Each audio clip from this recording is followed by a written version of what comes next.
Hello everyone, we are live at CPAC 2020. I'm your host, Amelia Kane, and I'm sitting down with Bob Popper, Director of the Election Integrity Project, and one of our senior attorneys. Bob, thank you so much for being here. Thanks for having me, it's great to be here.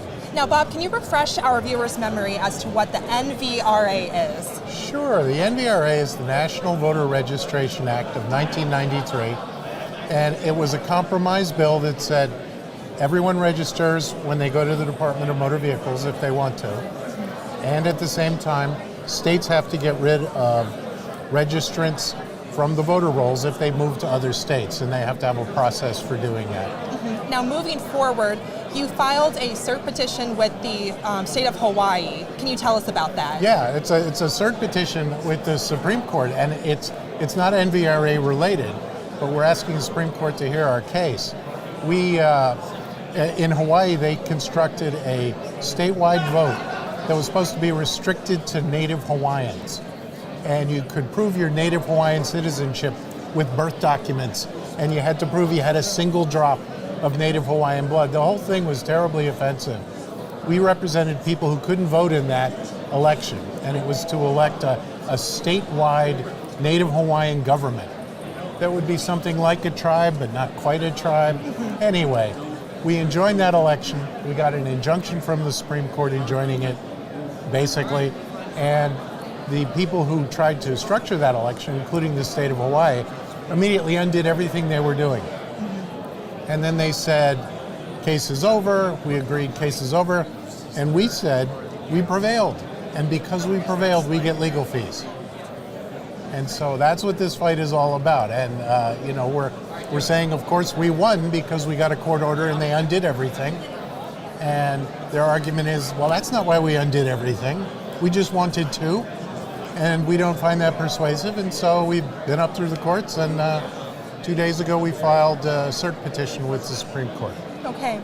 Now, this next question hits home for me because I'm an Iowan myself. You uncovered dirty voting rolls in that state. Can you tell us about that? Sure. What we do is we look at all the states. Every 2 years, there's a huge data dump from the federal government, from the Election Assistance Commission. We look at all the voter rolls. We look for counties that have more registered voters than citizens over the age of 18 who lawfully could register.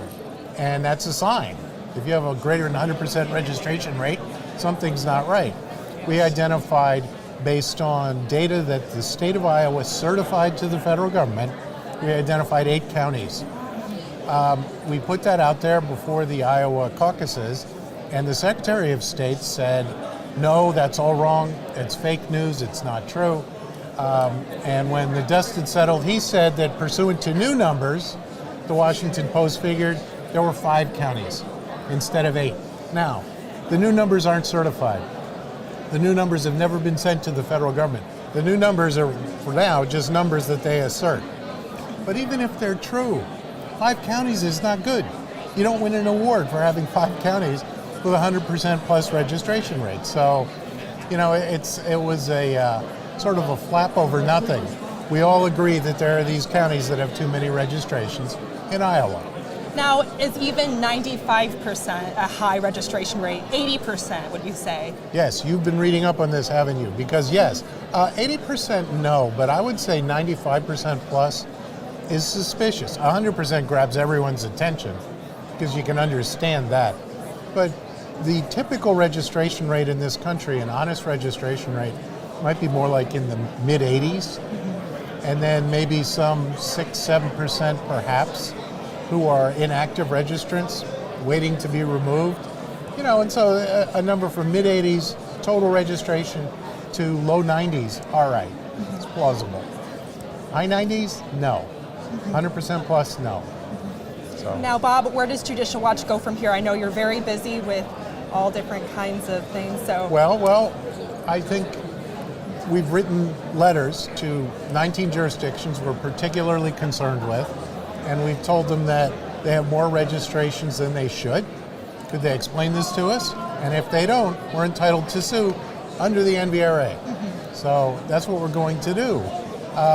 We're in discussions with a lot of these jurisdictions. We certainly don't want to start any lawsuits if we don't have to. but if we have to, we will. So that's where we are. Well, thank you, Bob, and thank you for tuning in. Thanks for tuning in. Be sure to subscribe to our YouTube channel to catch all the latest news from Judicial Watch.